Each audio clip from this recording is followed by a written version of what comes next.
네, 우리가 함께 읽은 이 에베소서의 본문은 잘 아시겠지만 바울이 로마 감옥에서 기록한 옥중 서신이죠. 바울은 에베소 교회를 비롯해서 당시 아시아 교회들이 이방인과 유대인들이 함께 있었기 때문에 언제나 좀 분열의 위험이 있다라는 걸 너무 잘 알았어요. 그래서 특히나 바울은 이 연합의 강조, 연합의 중요성을 많이 나타내고 있습니다. 오늘 본문은 특히나 이 바울이 하나님을 향한 찬양의 고백과 왜 하나님을 찬양해야 되는지 그 이유들에 대해서 좀 자세하게 기록이 되고 있거든요. 자, 먼저 본문을 보시면 1절과 2절은 인사말로 시작이 돼요.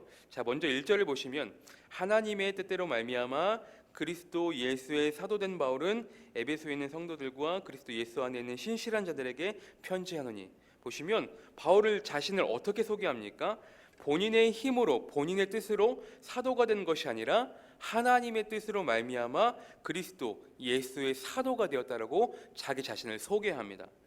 그러니까 내가 원해서 사도가 된 것이 아니라 온전히 하나님의 뜻으로 말미암아 하나님을 전하는 사람이 되었다라는 것이죠.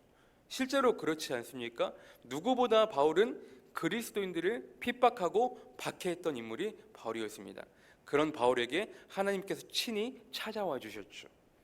사랑하는 성도 여러분, 우리 또한 얼핏 생각하면 내가 나의 힘으로 내 의지로 하나님을 믿은 것 같아 보여도요, 결국요 하나님의 뜻으로 말미암아 하나님이 창세전부터 우리를 예정하시고 택하셔서 자녀 삼아 주셨다라는 사실을 우리가 기억해야 될 것입니다. 오늘 본문 3절에 보시면 바울은 본격적으로 이제 하나님을 찬송하고 있는 이야기를 말씀을 통해 볼 수가 있거든요. 보시면 아시겠지만 3절 시작을 보시면 찬송하리로다 라고 시작이 되어 있고 14절 끝부분에 보시면 찬송하게 하려 하심이라 이렇게 끝맺음을 맺는다라고요. 그러니까 하나님을 찬송하는 내용인 것이죠. 그러면서 이 바울의 찬송의 이유들을 계속적으로 발견할 수가 있어요. 3절 보시면 찬송하리로다 하나님 곧 우리 주 예수 그리스도의 아버지께서 그리스도 안에서 하늘에 속한 모든 신령한 복을 우리에게 주시되, 그러니까 신령한 복을 우리에게 주심을 먼저 찬송합니다. 이 신령한 복은 하나님을 믿는 자녀들에게만 누릴 수 있는 특권이죠.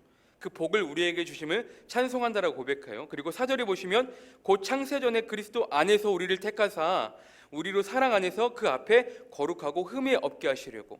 아까도 이야기했지만 우리가 신앙생활을 시작하고 하나님을 믿는 것이 얼핏 생각하면 누군가로부터 내가 전도가 되어서 하나님을 믿은 것 같아 보이고, 내가 내 스스로 하나님을 믿은 것 같아 보이고, 부모님의 신앙으로부터 내가 하나님을 믿은 것 같아 보여도 결국 우리가 창세전에 하나님께 택함받은 자녀이기 때문에 우리들은 하나님의 자녀가 될 수 있었다는 사실이죠. 그리고 이제 5절이 중요합니다. 그 기쁘신 뜻대로 우리를 예정하사 예수 그리스도로 말미암아 자기의 아들들이 되게 하셨으니. 그 기쁘신 뜻대로 하나님은 우리를 예정하신 그 이유가 무엇이라고 합니까? 하나님의 기쁨이 되기 위해서라고 합니다. 우리를 택하심은 하나님은 너무나 기쁘셨대요. 그 기쁘신 뜻대로 우리를 예정하사 예수 그리스도를 통해 우리를 구원해 주시고 하나님의 자녀가 되게 하여 주셨다는 사실이죠. 그렇기 때문에 바울은 6절에서 고백하듯이 하나님의 은혜와 영광을 찬송하게 하려 함이라 고백하고 있습니다. 그러니까 신령한 복을 주신 하나님께 먼저 찬송하고, 두 번째로는 창세전에 나를 택하셔서 그리스도를 통해 자녀 삼으신 하나님을 찬송한다. 두 가지 이유가 먼저 나오죠. 그러니까 저는 오늘 본문 5절 말씀이 특히나 너무나 와닿더라고요. 그 기쁘신 뜻대로 우리를 예정하사. 그러니까 하나님이 우리를 택하신 이유가 다른 이유가 아니라 하나님의 기쁨이 되기 위해서 우리를 택하셨대요. 그러니 우리도 그런 하나님의 기쁨이 되는 삶을 마땅히 살아야 되지 않겠습니까? 저희 자녀가 2명 있는데 첫째 아들이 이제 막 35개월 접어들었고 둘째 딸이 17개월 접어들었거든요. 한창 예쁠 때잖아요. 그러니까 저는 저희 자녀들의 존재가 지금 저희에겐 너무나 큰 기쁨이거든요. 특히나 첫째 아들은 저를 닮아서 그런지 모르겠지만 제가 찬양을 참 좋아하잖아요. 저희 첫째 아들도 찬양을 너무나 좋아해요. 그래서 하루 일어나면 왼종일 찬양하고 자기 전까지 찬양하고 막 그렇게 잠들거든요. 특히나 이번 여름 성경학교 주제곡부터 시작해서 모든 찬양들, 어린 찬양들 다 섭렵하고 율동까지 다 섭렵하고 맨날 하나님을 찬양해요. 그러니까 그런 모습을 보면 그 존재 자체, 그 모습을 보고 있으면 큰 기쁨이더라고요. 그런데 이런 것을 봤을 때 그런 생각을 해봤어요. 하나님도 우리의 모습, 존재 자체가 얼마나 기쁨일까라는 생각을 해봤거든요. 물론 우리가 때로는 연약하고 우리가 때로는 부족하여서 하나님의 마음을 아프게 할 때도 있고, 하나님을 속상하실 때도 있지만 그럼에도 불구하고 하나님의 자녀들이기 때문에 우리들이 회개하고 하나님 앞에 다시 나와서 찬송하고 예배할 때에 그 모습을 보면서 얼마나 하나님이 우리의 기쁨이 되실까, 우리를 통해서 기쁨이 되실까라는 그런 하나님의 마음을 오늘 좀 본문을 설교를 준비하면서 하나님의 마음을 조금은 좀 느낄 수 있었던 시간이었습니다. 실은 저도 대학교 때 피아노를 전공했거든요. 그러니까 5살 때부터 저도 피아노를 칠 정도로 저는 음악을 너무 좋아하고 저는 찬양할 때 가장 행복한 사람이에요. 앞에서 찬양 인도할 때 저를 보시면서 느끼시는 분들도 있겠지만 저는 찬양할 때가 너무너무 많이 행복해요. 그래서 실은 저는 천국이 너무 기대가 되는 거죠. 하나님 나라 가면 맨날 찬양할 거 아니에요. 저는 가끔 생각하는 것 중에 하나가 새벽 기도회, 그렇죠? 새벽 기도회가 있듯이 나중에 저는 이제 찬양 기도회 뭐 이런 것도 이제 새벽 찬양 기도회 이런 것도 이제 만들고 싶은 거죠. 사랑하는 여러분, 오늘 바울의 고백처럼요, 우리 또한 그 창세전에 나를 택하셔서 자녀 삼으신 하나님의 그 은혜와 그 기쁘신 뜻을 찬양하고 찬송하는 삶을 마땅히 살아가는 저와 여러분들의 모습이 되시기를 주님의 이름으로 소망합니다. 그 다음으로 이제 바울의 고백 속에 더욱더 구체적인 찬양의 이유가 7절부터 12절까지 이제 증거가 되고 있어요. 결국 죄사함과 하나 되게 하신 것을 찬송한다라고 고백하거든요. 7절 보시면 우리는 그리스도 안에서 그 은혜 풍성함을 따라 그의 피로 말미암아 속량 곧 죄사함을 받았느니라. 그러니까 결국 죽을 수밖에 없는 우리를 예수 그리스도의 십자가의 은혜로 보혈로 말미암아 구원해 주셨다는 사실이죠. 특히나 거기에서 그치는 것이 아니라 이제 8절부터 10절까지 보시면 모든 지혜와 총명을 우리에게 넘치게 하사 그 비밀을 우리에게 알리신 것이고 하늘에 있는 것이나 땅에 있는 것이나 다 그리스도 안에서 통일이 되게 하려 하신다. 무슨 말입니까? 구원받아 하나님의 자녀가 될 수 있는 이 귀한 복음 진리 말씀들, 왜 사람들은 고급 정보, 귀한 정보, 특히나 뭐 부동산, 땅에 관련한 정보, 남에게 알리면 왠지 자기에게 손해가 될 것 같은 그런 정보들은 비밀로 하고 잘 안 가르쳐 주잖아요.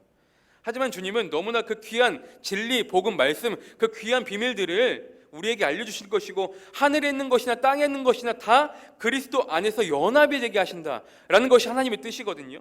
가장 중요한 것은 우리가 사는 곳, 지역, 나라, 배경, 출신 이런 게 다 달라도 결국은 하나님이 진리인 복음 안에서 우리들은 하늘에 있는 것이나 땅에 있는 것이나 다 똑같이 하나가 된다라는 것이 하나님의 뜻이거든요. 사랑하는 성도 여러분, 마찬가지로요, 우리의 교회가 하나가 되기 위해서는 먼저 나부터가 예수님의 십자가를 통한 죄사함, 참된 회개, 그런 것들이 일어날 때에 내 안에 내가 죽고 그리스도께서 사실 때에 나는 죽고 주만 계시고 나는 없고 주만 계실 때에 이 땅에서 아름다운 하나님의 나라가 이루어질 것입니다. 그것들을 깨닫고 나아갈 때 우리의 공동체, 우리의 교회는 그리스도 안에서 진정한 연합을 이룰 수 있게 될 것입니다. 자, 본문 11절, 12절 보시면 모든 일을 그의 뜻의 결정대로 일하시는 이의 계획을 따라 우리가 예정을 입어 그 안에서 기업이 되었으니 이는 우리가 그리스도 안에서 전부터 바라던 그의 영광의 찬송이 되게 하려 하심이라. 그러니까 누구의 뜻과 결정대로요? 하나님의 뜻과 결정대로 일하시는 하나님의 계획을 따라. 오늘 본문을 유심히 보시면 계속 강조되고 있는 문구가 보일 거예요. 그리스도 안에서, 그리스도 안에서. 그러니까 본문 1절부터 14절까지의 내용 중에서 이 그리스도 안에서라는 단어가 총 6번이나 계속적으로 연이어서 등장하고 있거든요. 그러니까 모든 일을 함에 있어서 그리스도 안에서, 우리가 교회 안에서 봉사를 하더라도 그리스도 안에서, 우리가 찬양을 하더라도 그리스도 안에서, 우리가 기도를 하더라도 그리스도 안에서, 우리가 목장 모임을 하더라도 그리스도 안에서, 우리가 참된 회개를 하더라도 그리스도 안에서, 우리가 어떠한 일을 하든지 그리스도 안에서, 우리가 모든 일을 그리스도 안에서 진행할 때 가장 그 모습을 보고 기뻐하시는 분이 하나님이시라는 사실입니다. 할렐루야, 아멘. 그 그리스도 안에서의 삶이 우리 안에 날마다 넘쳐나시기를 주님의 이름으로 소망합니다. 마지막 이제 13절과 14절을 보시면, 자, 먼저 13절에 그 대상이 이제 바뀌기 시작합니다. 그 안에서 너희도 진리의 말씀 곧 너희의 구원의 복음을 듣고 그 안에서 또한 믿어 약속의 성령으로 인치심을 받았으니 14절 이는 우리 기업의 보증이 되사 그 얻으신 것을 속량하시고 그의 영광을 찬송하게 하려 하심이라. 너무나 든든한 말씀이죠, 그죠? 우리 또한 나 또한 성령으로 인치심을 도장으로 꽝꽝 찍어 우리를 보증해 주셨대요. 아멘. 방금 읽은 13절과 14절을 조금 더 쉽게 풀이해 놓은 메시지 성경에서는 이렇게 기록됩니다. 한번 잘 들어보세요. 그리스도 안에서 여러분은 진리를 듣고 믿어 구원을 확신하게 되었습니다. 그것은 성령께서 서명하고 보증하여 전해주신 구원입니다. 하나님께 날인받은 이 인증은 앞으로 계속될 책의 첫 권처럼 하나님께서 우리를 위해 계획해 놓으신 모든 것, 곧 하나님을 찬양하며 사는 영광스러운 삶을 우리가 누리게 될 것임을 일깨워 줍니다 라고 기록되고 있거든요. 여러분, 은행 공인인증서 있죠. 그 공인인증서 얼마나 재갱신하기가 얼마나 까다롭고 번거롭습니까? 근데 우리를 향한 하나님의 인증은 무기한이래요. 계속될 책의 첫 권처럼 우리를 향한 하나님의 인증이 무기한이랍니다. 결국 세상 끝날까지 우리와 함께 하시는 성령님이 우리와 영원토록 함께 하여 주실 것입니다. 그 성령님을 따라 행할 때 날마다 거룩한 자녀로서 우리는 살아갈 수 있을 것입니다. 결국 중요한 것은 무엇입니까? 그리스도 안에서. 이게 중요한 거예요.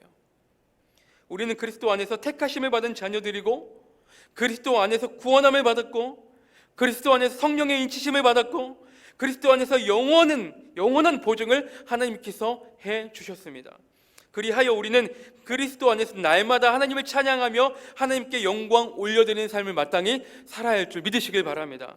사랑하는 성도 여러분, 하나님의 기쁘신 뜻대로 예정받고 택하심을 받은 성도 여러분, 우리가 우리에게 여전히 말씀하시고 듣고 알게 하시고 깨닫게 하시는 그 성령님과 날마다 동행하여서 하늘에 속한 모든 신령한 복들을 받으시는, 그러므로 늘 하나님의 영광을 찬송하며 살아가는, 날마다 하나님의 기쁘신 그 뜻을 위해, 우리를 택하시고 예정하신 뜻이 하나님의 기쁘신 하나님의 뜻을 위해 늘 날마다 하나님의 기쁨이 되어지는 그런 귀한 삶을 살아가는 저와 여러분들의 삶이 되시기를 주님의 이름으로 축복합니다.